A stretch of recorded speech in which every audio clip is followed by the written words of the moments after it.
Hello दोस्तों, आप सभी का प्रेम की पाठशाला में स्वागत है।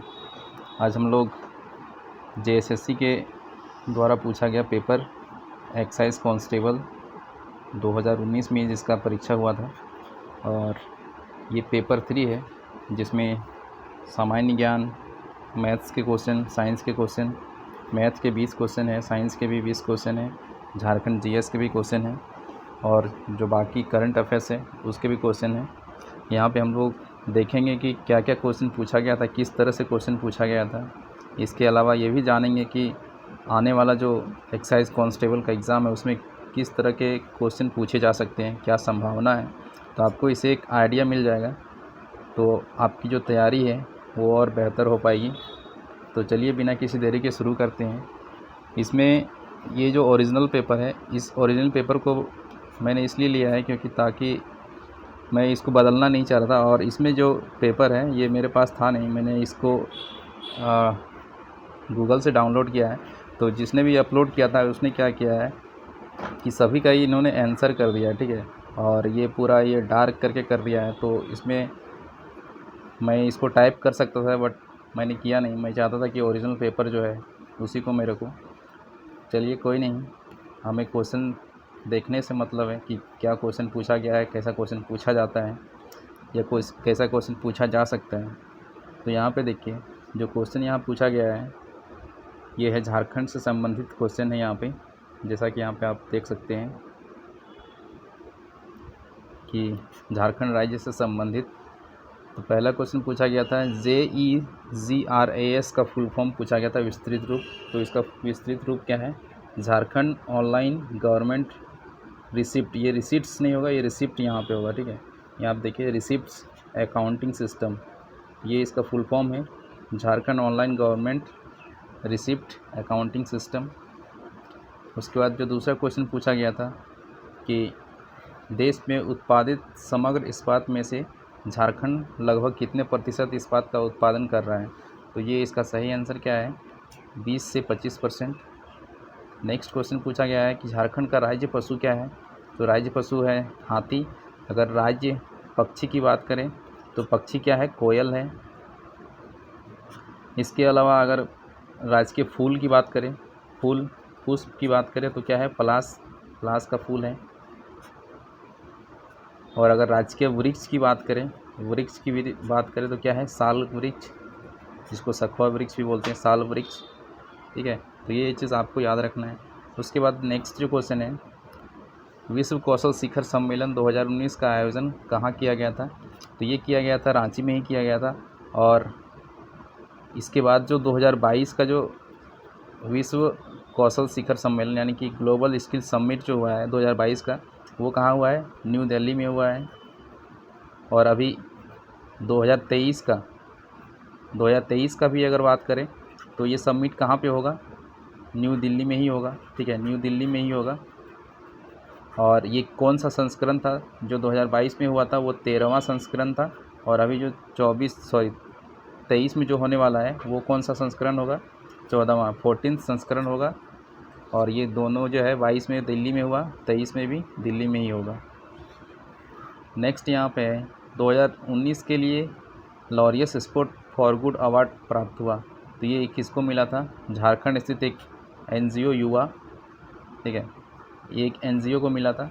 उसके बाद है नवीकरणीय ऊर्जा के विकास के लिए झारखंड में कौन सी एजेंसी की स्थापना की गई है। तो नवीकरणीय ऊर्जा के लिए जरेडा की स्थापना की गई है। जरेडा का यहाँ पे फुल फॉर्म आप देख सकते हैं, यहाँ पे नहीं दिया है।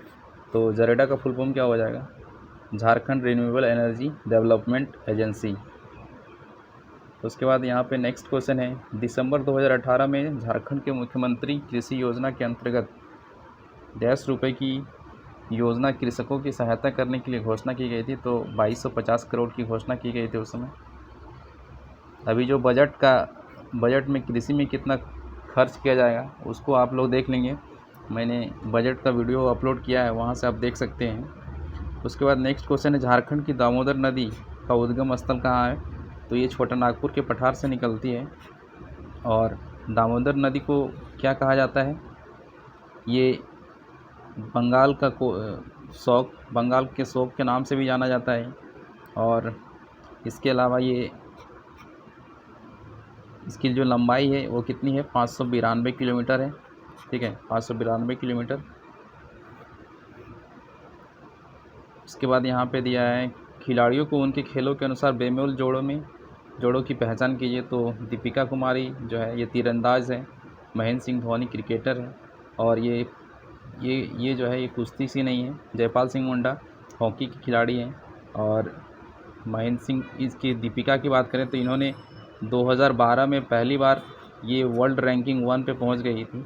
अभी अगर इसकी विश्व रैंकिंग की बात करें तो ये 9th रैंक पे है। महेंद्र सिंह धोनी को आप लोग जानते हैं, पहली बार इन्होंने 2004 में क्रिकेट में पदार्पण किया था, राष्ट्रीय क्रिकेट टीम जो है, नेशनल क्रिकेट टीम में। और पहला जो मैच खेला था इन्होंने बांग्लादेश के खिलाफ़ खेला था, बांग्लादेश के खिलाफ़। उसके बाद जयपाल सिंह मुंडा जो एम्स्टर्डम जो कि नीदरलैंड में है, वहाँ पे हॉकी का मैच हुआ था, हॉकी ओलंपिक 1928 में इन्होंने कप्तान का नेतृत्व निभाया था। और इनके कैप्टनसी में भारत ने स्वर्ण पदक जीता था, हॉकी का पहला। उसके बाद है 2010 के राष्ट्रमंडल खेलों में स्वर्ण पदक जीता था, तो दीपिका कुमारी ने जीता था। उसके बाद यह पर्व मुख्यतः अविवाहित जनजातीय बालिकाओं द्वारा और मुख्यतः उत्तम उर्वरता और परिवार की खातिर मनाया जाता है। तो जावा जो पर्व है ये उर्वरता और परिवार की खातिर मनाया जाता है। उसके बाद यहाँ पे दिया गया है, एक गांव का पुजारी मिट्टी के 3 पात्र लेता है और उन्हें ताज़े पानी से भरता है। अगले दिन सवेरे वह मिट्टी के 3 पात्रों को देखता है जिसमें से पानी का स्तर घट गया। यदि पानी का स्तर घट गया तो वह अकाल की भविष्यवाणी करता है, और यदि पानी का स्तर सामान्य रहता है तो उत्तम वर्षा की ओर संकेत करता है। तो ये कब होता है, ये सरहुल का जब पर्व होता है उसमें किया जाता है। ये जो पाहन होते हैं, गांव के पुजारी पाहन। सरदारी आंदोलन निम्न कारणों से हुआ था। तो सरदारी आंदोलन किस कारण से हुआ था? धर्मांतरण और संसारी उराव द्वारा आर्थिक असमानता, बेगारी लागू किए जाने के विरुद्ध, कृषक असंतोष, या फिर बिचौलियों द्वारा गैरकानूनी ढंग से किराए में वृद्धि। तो जो है बेगारी लागू किया गया था और बिचौलियों के द्वारा जो है गैरकानूनी तरीके से किराया में वृद्धि कर दिया गया था। यही कारण से सरदारी आंदोलन हुआ था। नेक्स्ट है ताना भगत आंदोलन कब शुरू हुआ था? तो ये 1914 में शुरू हुआ था। उसके बाद पहला जनजातीय नेता जिसने अंग्रेज़ों के विरुद्ध हथियार उठाया, तो तिलका मांझी, तिलका आंदोलन 1785 में हुआ था ये। और संथाल परगना के क्षेत्र में इन्होंने किस अंग्रेज अधिकारी को तीर मारकर हत्या कर दिया? तो क्लीवलैंड। ठीक है, तो याद रखना आपको,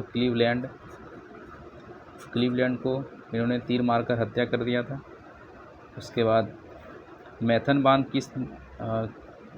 बांध निम्न में से स्थित है। तो मैथन कहाँ पे है?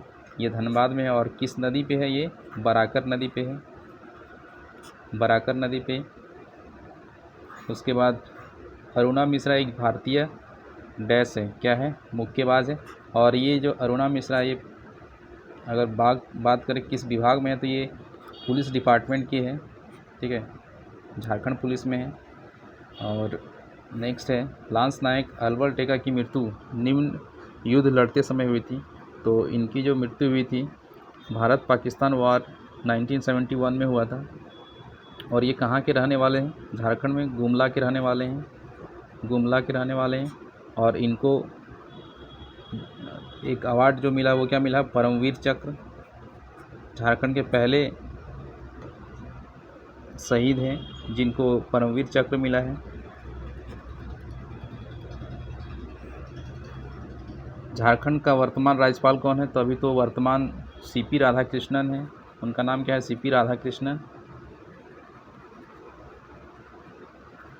और ये कहाँ के रहने वाले हैं? ये तमिलनाडु के रहने वाले हैं। और ये कोयम्बटूर से सांसद भी रह चुके हैं।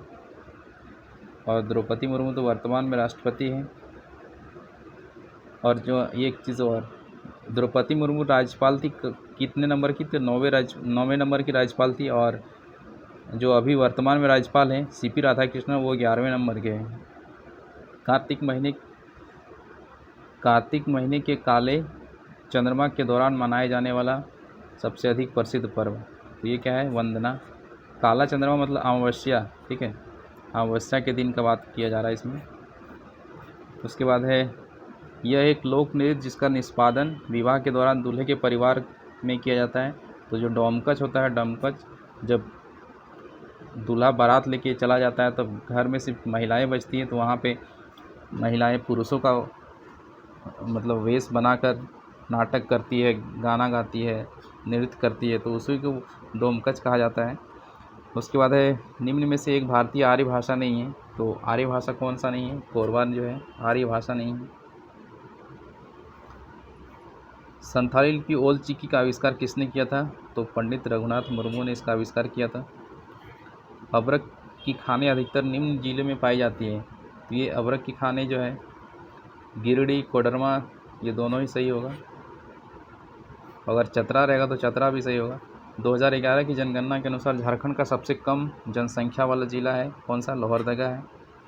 और यहाँ पे अगर पाकुड़ की बात करें तो यहाँ पे सबसे कम साक्षरता दर है, पुरुष महिला दोनों का, और जो ओवरऑल है उसकी भी जो साक्षरता दर है सबसे कम है। लातेहार में पलामू टाइगर रिजर्व, यहाँ पे जो लोधा जलप्रपात है, जो सबसे हाईएस्ट जलप्रपात है झारखंड का, वो कहाँ पे है? लातेहार में। इसके बाद खूंटी से भी एक चीज़ आप याद रख सकते हैं कि जो वर्तमान में जो जनजातीय मंत्री हैं केंद्र सरकार में, कैबिनेट मिनिस्टर अर्जुन मुंडा, वो खूंटी से ही सांसद हैं। संयुक्त राष्ट्र विकास कार्यक्रम द्वारा तैयार की गई बहुविमीय निर्धनता सूचकांक, यानी कि यहाँ पे मल्टी डायमेंशनल पॉवर्टी इंडेक्स जो तैयार किया जाता है संयुक्त राष्ट्र विकास कार्यक्रम के द्वारा, और ऑक्सफोर्ड निर्धनता और मानव विकास पहल झारखंड के बारे में निम्न से अभिमत व्यक्त करती हैं। तो झारखंड ने अधिकतम विकास प्रदर्शित किया है, वो उसमें पूछा था ये क्वेश्चन। झारखंड की कृषि अर्थव्यवस्था की विशेषता निम्न द्वारा बताई गई है। तो झारखंड कृषि अर्थव्यवस्था की जो विशेषता है वो क्या है? प्रकृति पर निर्भर है, न्यून निवेश है, फसल के रूप में धान जो है एक एकल फसल है, और अपर्याप्त सिंचाई की सुविधा है, और लघु और सीमांत जोत के क्षेत्र हैं। तो ये सभी इसका आंसर हो जाएगा। नेक्स्ट है, छऊ नृत्य की 3 शैलियाँ देखने में आती है जिनका नामकरण उनके निष्पादन के अनुरूप किया जाता है। झारखंड में उस स्थान है। देखिए, सरायकेला जो है छऊ नृत्य का जन्म स्थान है। जो शुरुआत हुआ है छऊ नृत्य का, वो कहाँ से हुआ है? सरायकेला से ही हुआ है, तो आप इसे याद रखेंगे। उरांव कोम्बकट है। तो उरांव कोम्बकट क्या है? एक चित्रकला की शैली है, चित्रकला शैली है। उसके बाद झारखंड के इस लोक नृत्य का नाम एक वृक्ष के नाम पर पड़ा है। तो जो कर्मा है, तो कर्मा एक करम वृक्ष है झारखंड में जो पाया जाता है, उसके नाम पर ये पड़ा है।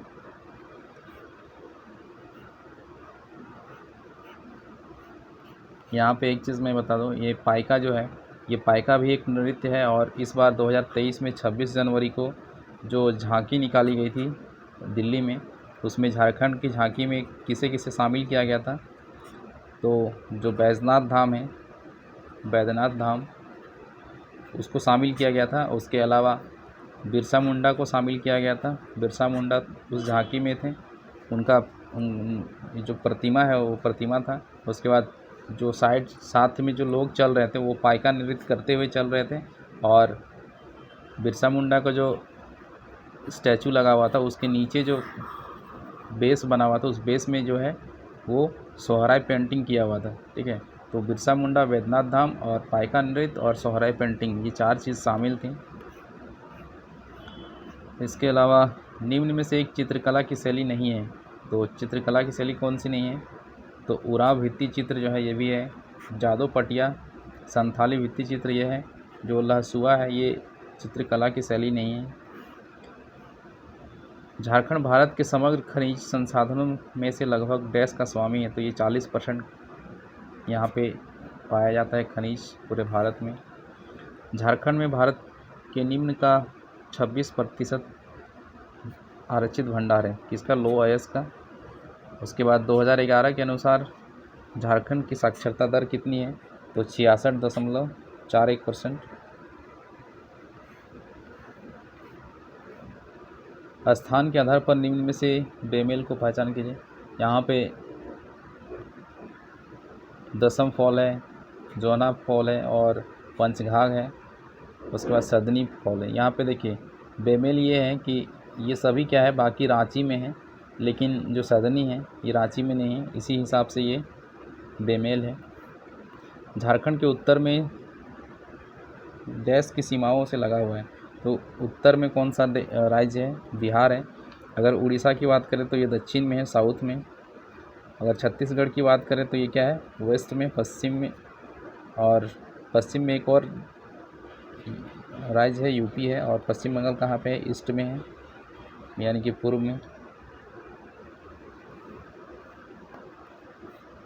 उसके बाद है सिंहभूम ट्रस्ट जोन नामक विख्यात 167 किलोमीटर के आकार की कई महत्वपूर्ण खनिज भंडार गृह निम्न का पारगमन करता है। तो ये क्या हो जाएगा? पूर्वी सिंहभूम, सरायकेला खरसावां, पश्चिम सिंहभूम, उपर्युक्त सभी। बोकारो इस्पात संयंत्र के लिए मशहूर है, जो एशिया में सबसे बड़ा है और निम्न की सहायता से बना है। तो ये सोवियत संघ की सहायता से बना है और ये 1964 में बना है।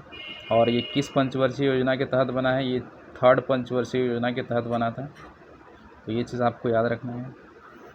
नीलांबर और पीतांबर शाह नामक दो भाई जिन्होंने स्वतंत्रता आंदोलन के दौरान अंग्रेज़ों के लिए मुसीबत खड़ी कर दी, निम्न के नेता थे। तो ये किस जनजाति के नेता थे? तो खरवार जनजाति के नेता थे।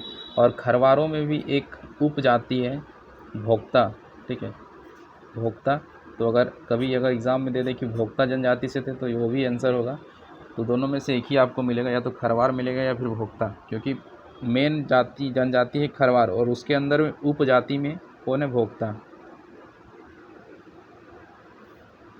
पत्थर और बीड़ी उत्पादन उद्योग के लिए मशहूर ज़िला है। तो पत्थर और बीड़ी के लिए क्या है? पाकुड़ जो है ये मशहूर है। उसके बाद लावालौंग वन्यजीव अभ्यारण्य कहाँ पे है? तो ये चतरा में है। उसके बाद झारखंड राज्य निर्माण के बाद उसमें राष्ट्रपति शासन लागू हुआ, तो कितनी बार हुआ है? 3 बार हुआ है। और पहली बार कब हुआ था? 2009 में लागू हुआ था, 19 जनवरी 2009 को पहली बार राष्ट्रपति शासन लागू हुआ था। झारखंड राज्य का कृषि योग्य क्षेत्र सर्वोत्तम उत्तर का चयन करें। तो कृषि योग्य जो क्षेत्र है वो क्या है? 38 लाख हेक्टेयर है। झारखंड कृषि का प्रदर्शन राष्ट्रीय औसत से बहुत कम है। झारखंड में नकदी फसल के लिए प्रयुक्त जोते हुए क्षेत्र का हिस्सा है। तो इसका आंसर क्या हो जाएगा? 5%।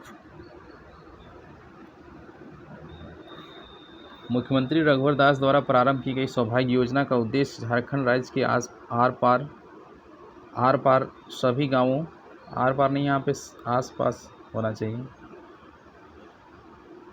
आर पार, झारखंड राज्य के आर पार सभी गांवों को उपलब्ध कराना है। तो क्या उपलब्ध कराना है? सौभाग्य योजना। सौभाग्य योजना का संबंध किससे है? बिजली से है। ये याद रखना है आपको। ललकी घाटी नाम से विख्यात चुटुपालू की घाटी इस ज़िले में स्थित है। तो ये चुटुपालू की घाटी कहाँ पे है? रामगढ़ में है।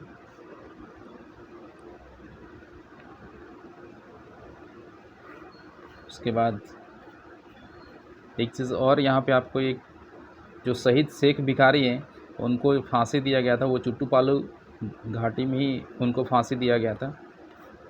उसके बाद है यहाँ पे गलत जोड़े की पहचान करना है। तो वैद्यनाथ मंदिर कहाँ पे है? देवघर में। अगर आपसे पूछा जाए बासुकीनाथ कहाँ पे है? बासुकीनाथ कहाँ पे है? तो ये कहाँ पे है? दुमका में है। बासुकीनाथ कहाँ पे है? दुमका डिस्ट्रिक्ट में है। और जो वैद्यनाथ धाम है वो कहाँ पे है? देवघर में। और देवघर को मंदिरों का शहर भी कहा जाता है।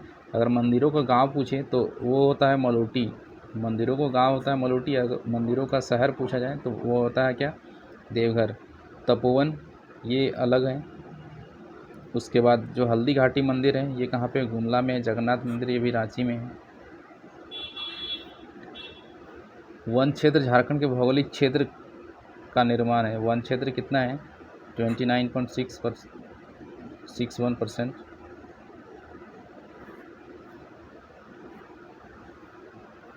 उसके बाद झारखंड में वन कोटियाँ हैं, तो कितने तरह की वन है झारखंड में?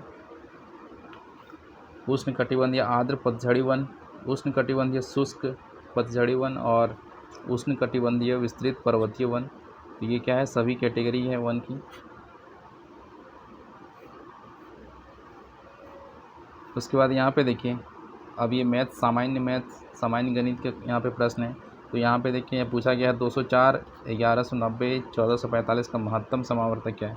देखिए, अगर कहीं भी आपको HCF निकालने के लिए बोला जाए तो आप सीधा से क्या करेंगे, जो सबसे कम के जो दो नंबर रहेंगे, ठीक है, जो सबसे कम के दो नंबर होंगे उसको आप डिफरेंस निकाल दीजिए। तो यहाँ पे 204 और इसमें अगर 204 हम माइनस कर देंगे तो ये कितना आ जाएगा, ये आ जाएगा 6 और 8 में ये 8 बचेगा और यहाँ पे 9, ये आता है 986। अब इसका क्या करेंगे, फैक्टराइजेशन कर देंगे। तो 986 का अगर हम फैक्टराइजेशन करेंगे तो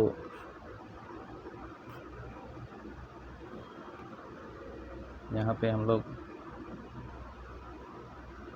यहाँ पे 986 आया था, 986 का फैक्टराइजेशन करेंगे तो 2 चौका 8, 2 नंबर 18 और उसके बाद 2 तिया 6 और फिर ये अगर आगे जाएगा तो किससे जाएगा, ये 17 से जाएगा, ये 17 से जाएगा, 17 दूनी 34, ठीक है, ये 29 बार में जाएगा।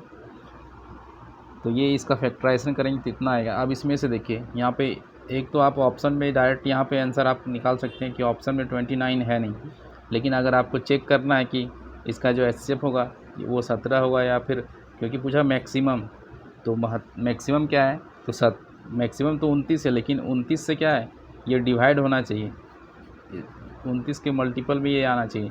तो अगर आप 1445 को भाग देंगे 29 से तो ये पूरा कटेगा नहीं, तो ये 29 इसका आंसर होगा नहीं।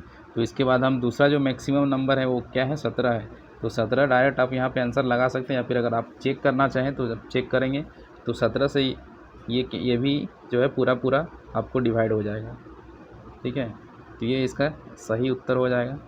उसके बाद यहाँ पूछा गया है कि ऐसी संख्या जिसके 5वें हिस्से में, यानी कोई एक संख्या है A और उसका 5वां हिस्सा यानी कि 1/5 में 4 की वृद्धि किए जाने पर, यानी इसमें कितना जोड़ देंगे, वृद्धि कितना हो जाता है 4 का, वह संख्या उसके चौथे हिस्से के 10 घट जाने के बराबर रह जाती है। और ये बराबर हो के कितना हो जाता है, वो जो संख्या है उसका चौथा हिस्सा यानी कि 1/4 और उसमें -10 करेंगे तो उसके बराबर होगा।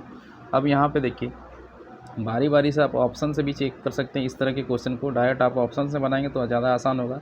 अब A की जगह पे अगर हम 240 रखते हैं और यहाँ पे 1/5 और यहाँ पे जोड़ देंगे 4, तो ये कितना बार में जाएगा, 5 चौक 20 और 5 अट्ठे 40, तो फिर ये आ जाएगा 52 आ जाएगा। अब यहाँ पे देखिए, इसमें 240 मल्टीप्लाई बाई 1/4 करेंगे तो ये हो जाएगा कितना, 60 आ जाएगा। और 60 - 10 तो ये कितना होता है, 50। तो ये तो बराबर नहीं है।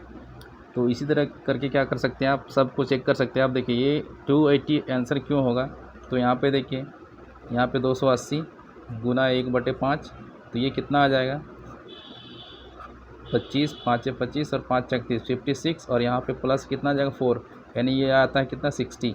अब यहाँ पे इस पे देखिए 280 मल्टीप्लाई बाय 1/4, तो ये आ जाएगा कितना, 70 और इसमें कितना माइनस करना है, 10, तो 70 - 10 करेंगे कितना जाएगा, 60। ये 60 और 60 क्या है, बराबर है, तो इसका आंसर क्या हो जाएगा, 280। उसके बाद है एक भूखंड 18,700 रुपये में बेचा जाता है तो मालिक को 15% का नुकसान होता है।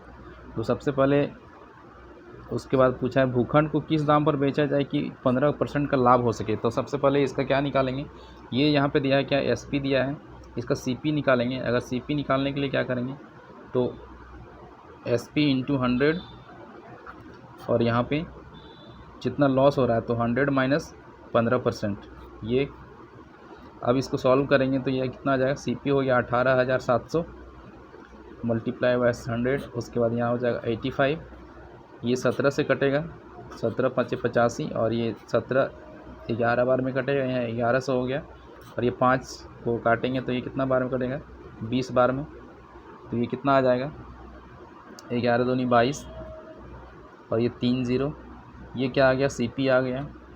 अब पूछ रहा है कि 15% लाभ कमाना है, तो लाभ कमाने के लिए इसको कितना में बेचना पड़ेगा। तो सेकेंड SP ये अगर 1 SP1 SP2 मान ले इसको, तो सेकेंड SP क्या हो जाएगा CP का 22,000 का कितना परसेंट हमें चाहिए 15%, यानी कि 100 + 15 करेंगे तो 115 हो जाएगा और डिवाइड बाय 100, इसको अगर सॉल्व करेंगे तो आपको कितना जाएगा 25,300। उसके बाद है 12,500 की एक धनराशि साधारण ब्याज पर 4 वर्षों में इतना बन जाती है, ब्याज की दर याद करें। तो यहाँ पे ये राशि क्या है P है और ये 4 वर्षों बाद कितना बन जाता है A।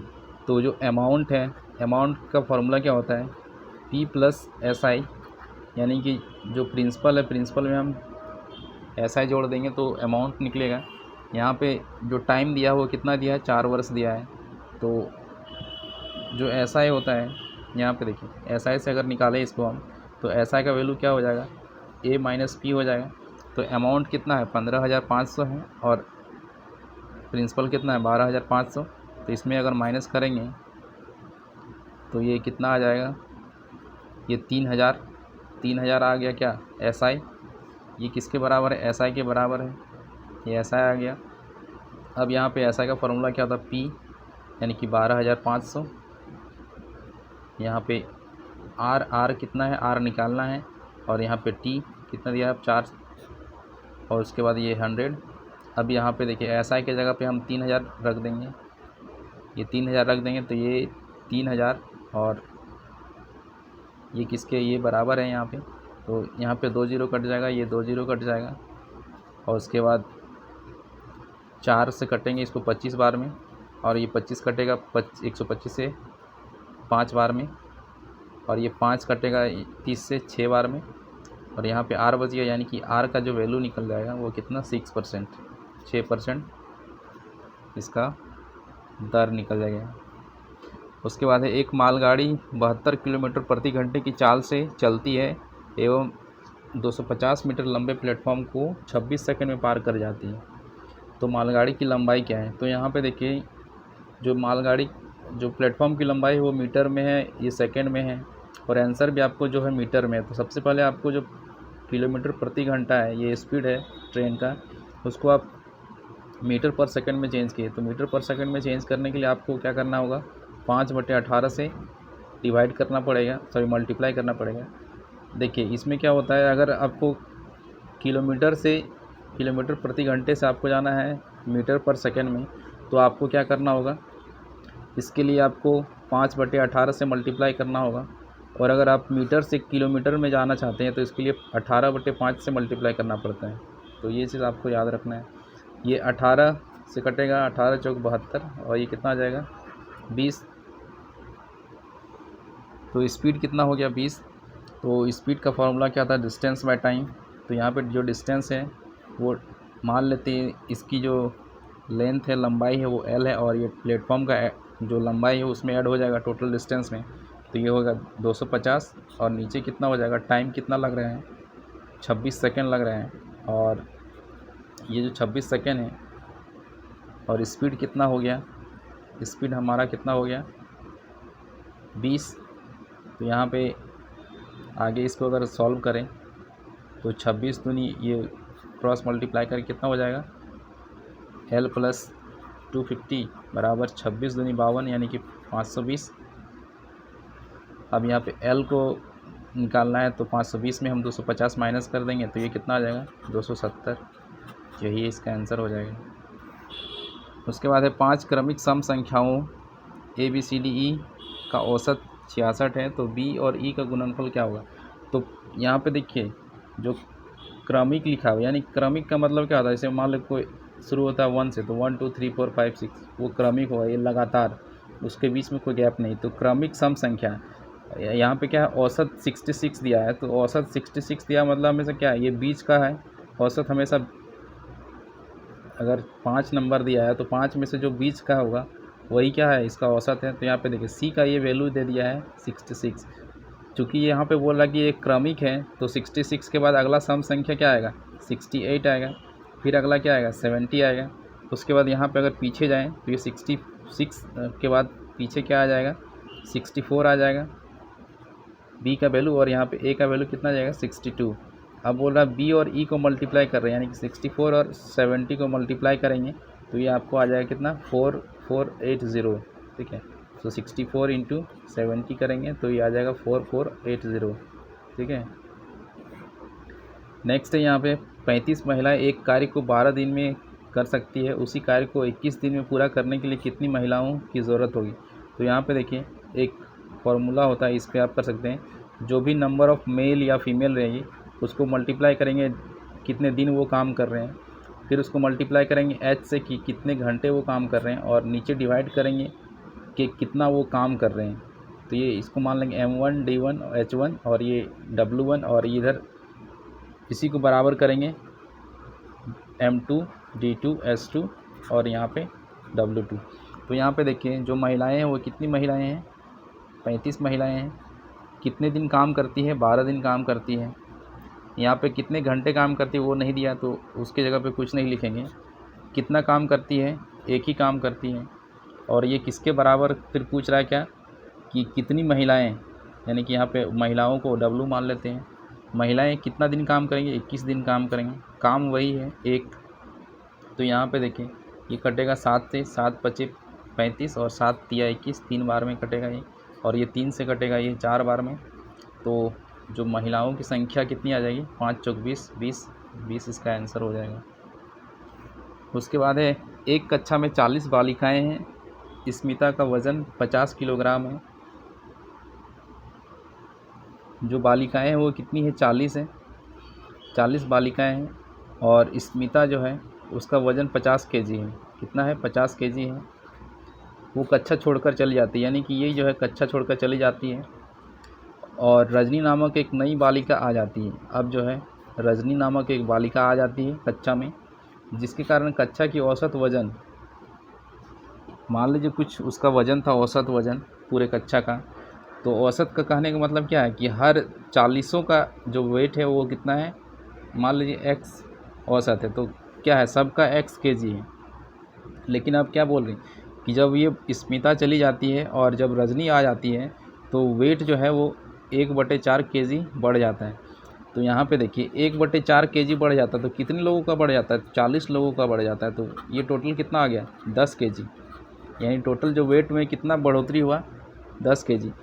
अब देखिए ये स्मिता 50 केजी तो अपना लेके चली गई, तो उसको बराबर करने के लिए कितना लाना होगा, रजनी को 50 केजी लाना होगा। और 50 केजी ना सिर्फ लाना होगा, सबका जो वेट है उसको बढ़ाने के लिए उसको एक्स्ट्रा कितना और चाहिए 10 केजी। तो 50 और प्लस 10 ये टोटल इसका वेट कितना होना चाहिए 60 केजी होगा, तभी 1/4 केजी से सबका वेट बढ़ जाएगा, यानी औसत वेट बढ़ जाएगा। ठीक है, उसके बाद है एक थैले में 50 पैसे 25 पैसे और 10 पैसे के सिक्के 3:4:5 के अनुपात में भरे हुए हैं। इन सिक्कों का कुल मूल्य 12 रुपये है। 25 पैसे के सिक्कों की संख्या ज्ञात करें। तो सबसे पहले क्या करेंगे, जो 50 पैसे हैं 25 पैसे हैं और 10 पैसे हैं तो इसको रुपए में कन्वर्ट करेंगे। तो 50 को करेंगे तो ये 1/2 हो जाएगा, ये 1/4 और ये 1/10। अब इसको हम लोग जो हमारा 1/2 1/4 1/5 दिया है इसको P/Q के फॉर्म में है, तो इसको हम क्या करेंगे, इसका रेशियो अगर हम निकालें तो हम इसको बराबर करेंगे। बराबर इन द सेंस कि हम इसको जो P/Q के फॉर्म में इसको हटाना है हमें। ठीक है, तो हम हर नंबर में क्या करते हैं 20 से मल्टीप्लाई कर देते हैं। अगर यहाँ पे भी 20 से मल्टीप्लाई कर देते हैं, यहाँ पे भी 20 से मल्टीप्लाई कर देते हैं, यहाँ पे भी 20 से मल्टीप्लाई कर देते हैं, तो कोई फ़र्क नहीं पड़ेगा। तो यहाँ पे कितना हो जाएगा 2 से कट जाएगा 10 बार में, ये 4 से कट जाएगा 5 बार में, और ये 10 से कट जाएगा 2 बार में। तो ये आ गया रेशियो 10:5:2। अब यहाँ पे देखिए ये कितने के अनुपात में है, तो 3 के अनुपात में है, ये 4 के है और ये 5 है। तो ये सबको हम मल्टीप्लाई कर देते हैं तो ये कितना आ जाएगा, ये 30 आ जाएगा और ये 20 आ जाएगा और ये कितना आ जाएगा 10 आ जाएगा। और ये टोटल मिल के कितना हो जा रहा है 20 और 30 50 और 10 60, ये 60 जो है ये किसके बराबर है? 12 रुपये के बराबर है। ठीक है, 12 रुपये के बराबर है। तो 1 जो है कितना के बराबर होगा? 1/5, यानी कि 12 पच्चे 60, 1/5। तो 1 यूनिट जो है, 1 यूनिट किसके बराबर होगा? 1/5 के बराबर होगा। अब यहाँ पे देखिए पूछ रहा 25 पैसे वाले, तो 25 पैसे वाला जो है उसका रेशियो कौन सा है? 25 पैसा वाला ये जो लाइन है, यानी जो 20 है, ये 20 है, वो किसका है? 25 पैसे का है। तो ये 20 यूनिट है, तो 20 यूनिट का कितना हो जाएगा? 1 यूनिट का वैल्यू कितना है? 1/5 रुपये। तो 20 यूनिट का वैल्यू कितना हो जाएगा? 20 यूनिट का वैल्यू हो जाएगा 1/5 इंटू 20, कितना रुपये हो जाएगा? तो ये टोटल कितना रुपये आ गया? ये 4 रुपये आ गया। तो यहाँ पे आपसे क्या पूछा है कि 25 पैसे के सिक्कों की संख्या। तो 25 पैसे के जो टोटल रुपए है वो कितना है? 4 रुपये, लेकिन यहाँ पे नंबर ऑफ़ कॉइन पूछा है 25 पैसा का। तो 1 रुपये में कितना होगा? 1 रुपये में 4 कॉइन होगा, क्योंकि 25 पैसा का 4 कॉइन लेंगे तब जाके 1 रुपये होगा। तो यहाँ पे 4 कॉइन है, 4 रुपये हैं, तो 4 रुपये का कितना कॉइन हो जाएगा? 16, 4 गुना 4 16 कॉइन हो जाएगा।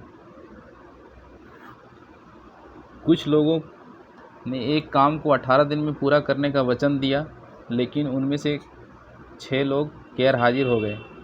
मतलब कोई काम है, कुछ लोग हैं, मान लेते हैं X लोग हैं, उसने काम को 18 दिन में पूरा करने का बात किया। जैसे X नहीं, यहाँ पे A मान लेते हैं, A लोग हैं, तो उन्होंने क्या बोला कि 18 दिन में हम पूरा काम कर देंगे। ठीक है, लेकिन उसमें क्या हो रहा है? A में से कितना लोग गैर हाजिर हो जा रहे हैं? 6 लोग जो हैं वो गैर हाजिर हो जा रहे हैं, और बाकी जो लोग बच गए यानी A-6, ये कितने दिन में काम पूरा कर लिए? 20 दिन में।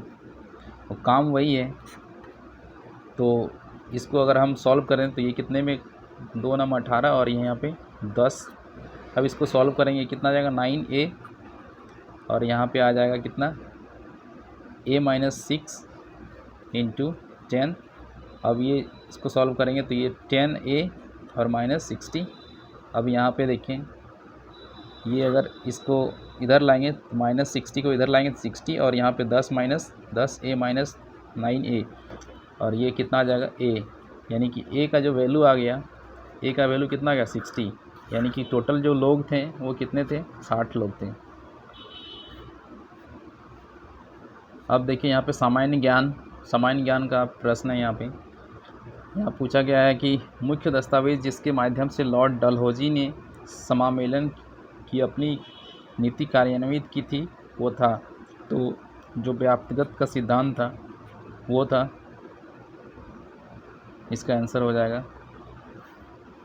ओजापल्ली कौन से राज्य का एक विख्यात नृत्य है? तो ओजापल्ली जो है असम का नृत्य है, और यहाँ पे एक और शास्त्रीय नृत्य है मनाया जाता है, मतलब किया जाता है, वो क्या है? कुचिपुड़ी। यहाँ पे देखिए अगला क्वेश्चन भी है कि आंध्र प्रदेश का प्रमुख नृत्य क्या है? तो कुचिपुड़ी है। उसके बाद भारतनाट्यम कहाँ का है? तमिलनाडु का है। और बिहू कहाँ का है? असम का है। ठीक है, और रासलीला इधर नॉर्थ इंडिया में मनाया जाता है। बोडो भाषा का प्रयोग निम्न में से कौन से राज्यों में किया जाता है? तो ये असम में किया जाता है।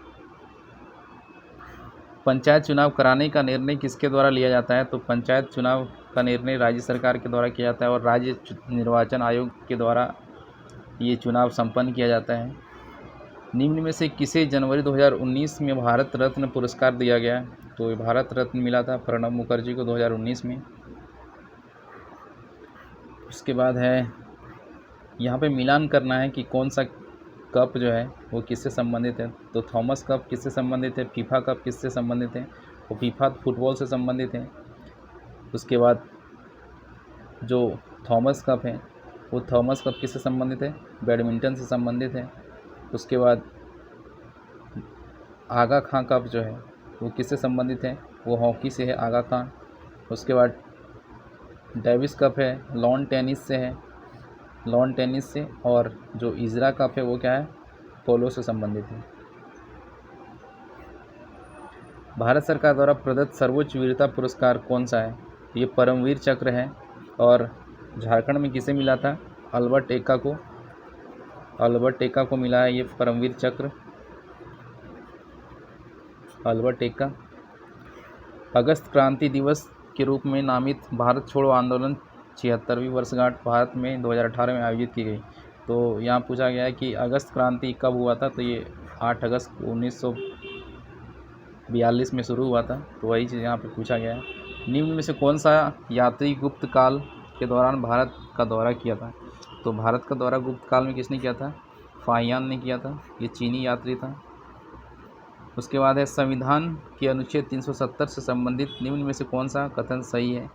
तो ये क्या है, जम्मू कश्मीर को विशेष दर्जा प्रदान करता है, लेकिन ये 5 अगस्त 2019 को ये जो 370 कानून है, सॉरी अनुच्छेद है, ये समाप्त हो गया। कब? 5 अगस्त 2019 से ये समाप्त हो गया है। ग्राम पंचायत का सदस्य बनने के लिए न्यूनतम अर्ह आयु है, आयु कितना है? न्यूनतम 21 वर्ष। ओजोन परत निम्न को प्रतिबंधित करती है, तो किसे प्रतिबंधित करता है? जो परावैंगनी कितने होती है, अल्ट्रावायलेट रेज, उसको रोकता है। सरदार सरोवर डैम, सरदार सरोवर डैम कहाँ है?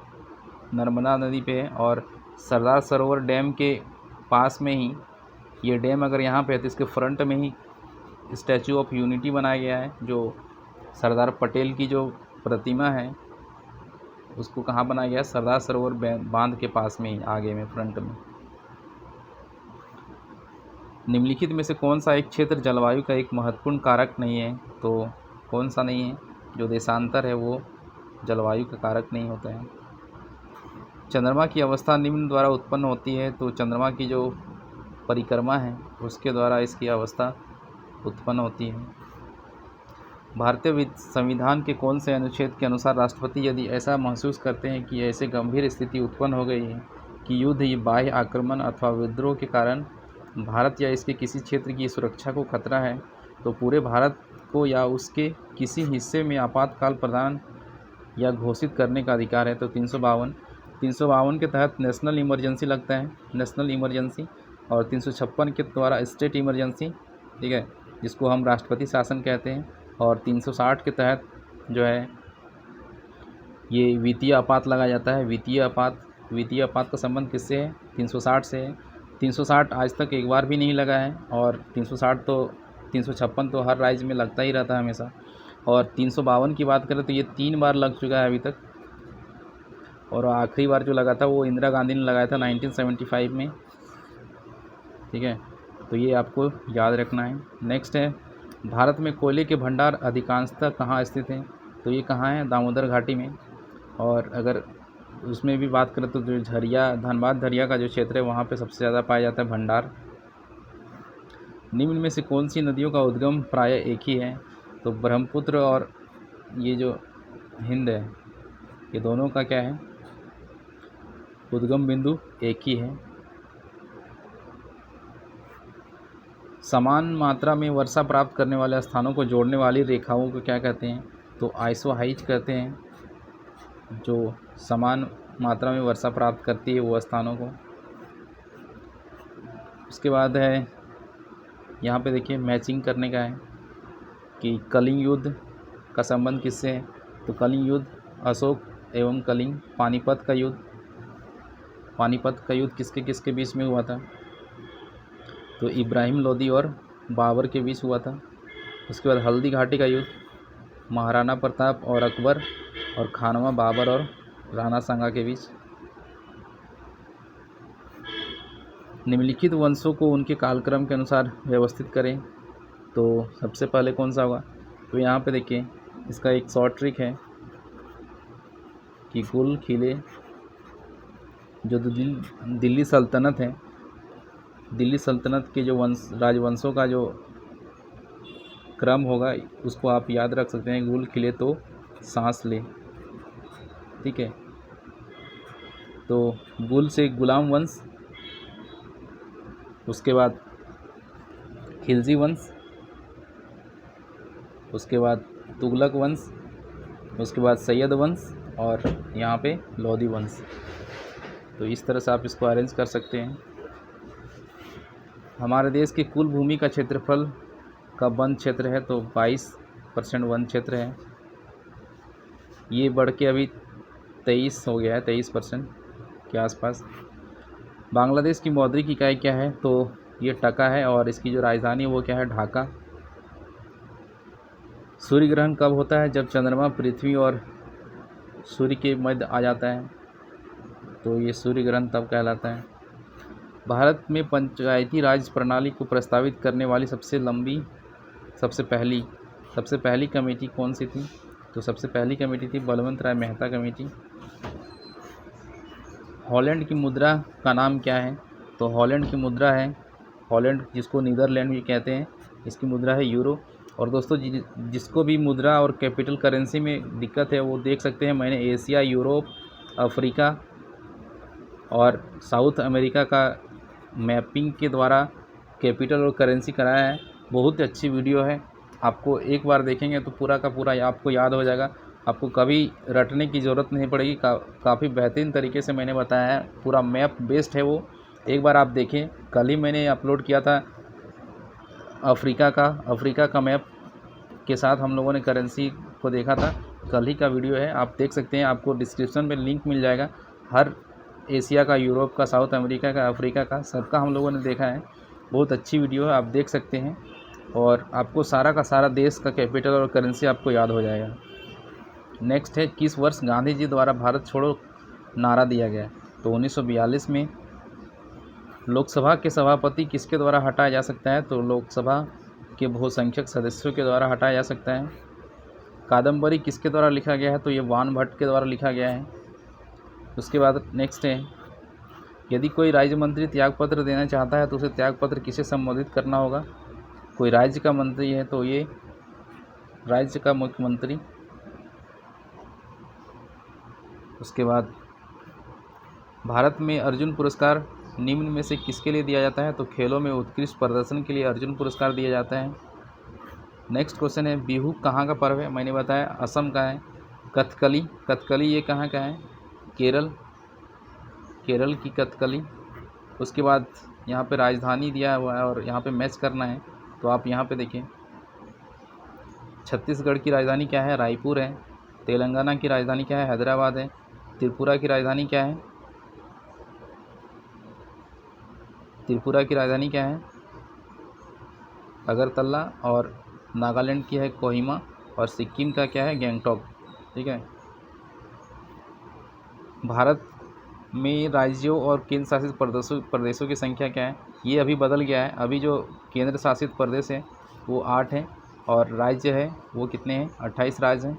ठीक है, तो ये आपको याद रखना है, ये अभी जो लेटेस्ट डाटा है ये इसके अनुसार ये है। भारत में सर्वोच्च नागरिक पुरस्कार है वो क्या है? सर्वोच्च क्या है? भारत रत्न है।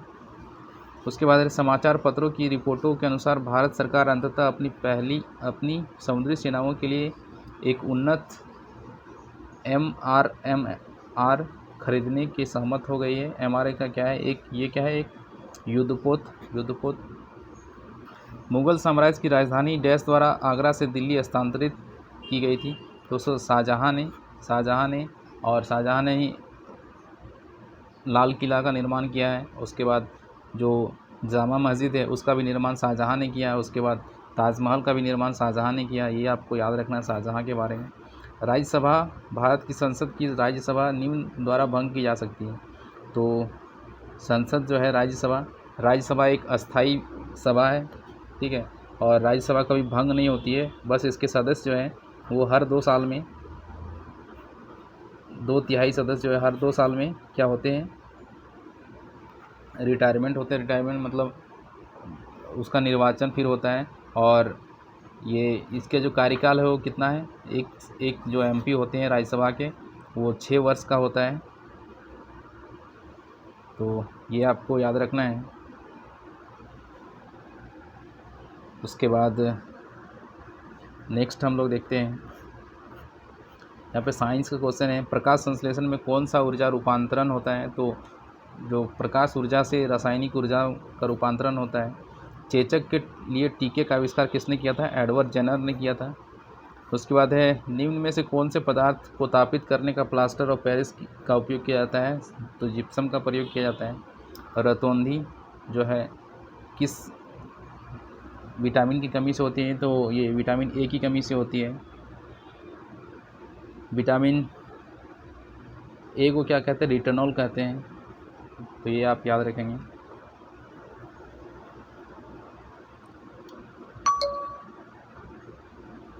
और उसके बाद इलेक्ट्रॉन की खोज किसने की थी? जे थॉमसन ने की थी। उसके बाद ऊर्जा का एक नवीकरणीय रूप क्या है? तापीय विद्युत ऊर्जा। सीएफसी क्या है? सीएफसी क्लोरोफ्लोरोकार्बन के निरंतर प्रयोग से फलस्वरूप कौन सा खतरा होता है? तो ओजोन परत का जो छिद्र होता है उसमें सीएफसी के कारण होता है। प्रतिध्वनि निम्न कारण से उत्पन्न होती है, तो परावर्तन के कारण उत्पन्न होती है। वसा के संचयन के लिए निम्न में से कौन सा ऊतक जिम्मेदार होता है? तो वसा ऊतक। निम्न में से कौन से रोगों से लड़ने के लिए प्रतिपिंड उत्पन्न करता है? तो जो एंटीबॉडी जो डेवलप होता है वो पूछा गया है। किससे एंटीबॉडी डेवलप होता है? तो श्वेत रक्त कणिकाओं से होता है, यानी WBC से होता है। उसके बाद है विद्युत धारा का ऐसा मात्रक क्या है? ये एम्पियर है। तारे क्यों टिमटिमाते हैं? तो वायुमंडलीय अपवर्तन के कारण। लोहे या इस्पात की वस्तुओं का जंग लगाने से रोकने के लिए जस्ते का प्रयोग करते हैं, वो उसको क्या कहते हैं? गैल्वेनाइजेशन कहते हैं। और यहाँ पे हिंदी दे दिया है, लेकिन इसका अंग्रेजी आप याद रखें, गैल्वेनाइजेशन कहते हैं इसको। निम्न में से कौन सा एक ग्रीन हाउस गैस नहीं है? तो नाइट्रोजन है। और नाइट्रोजन कितना % है? वायुमंडल में 78% वायुमंडल में नाइट्रोजन है। उसके बाद एक कारों में तय की गई दूरी को मापने के लिए निम्न में से कौन सा किसका प्रयोग किया जाता है? तो ओडोमीटर का प्रयोग किया जाता है। फिर दूध के नमूने की शुद्धता मापने के लिए लैक्टोमीटर का प्रयोग किया जाता है। आयोडीन की कमी से क्या होता है? घेंघा रोग। उसके बाद अंतर्जलीय वायु दिशाओं और गति मापने के लिए निम्न में से कौन सा उपकरण का उपयोग किया जाता है? तो सोनार। सोनार का फुल फॉर्म क्या होता है? Sound navigation and ranging. कोशिका के प्रोटीन कहाँ संश्लेषित होते हैं? तो राइबोसोम में होते हैं। और गर्मियों में मिट्टी के पात्र में रखा हुआ पानी निम्न प्रवृत्ति के कारण ठंडा रह जाता है, तो ये किसके कारण से ठंडा रह जाता है? ये इवापोरेशन।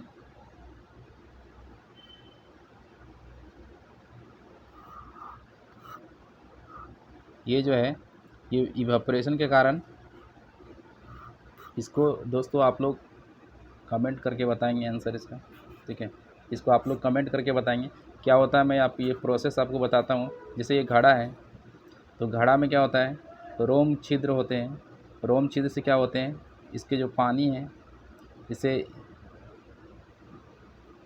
पानी की जो ये है कण होते हैं, मॉलिक्यूल्स होते हैं, वो बाहर निकलते हैं। और बाहर इससे निकल जब रोम छिद्र ये बंद हो जाता है, तो उसमें घड़ा में जो पानी है वो ठंडा नहीं होता है। इसलिए कुछ दिन के बाद आप देखते होंगे घड़ा में पानी जो है वो ठंडा नहीं होता है।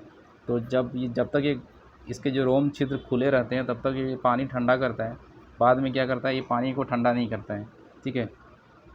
तो दोस्तों ये था वीडियो आज का। और हम लोग आपको वीडियो कैसा लगा ज़रूर हमें कमेंट करके बताएं। अगर अच्छी लगी है तो लाइक करें और शेयर करें। मिलते हैं तब तक एक नई वीडियो में, तब तक के लिए धन्यवाद।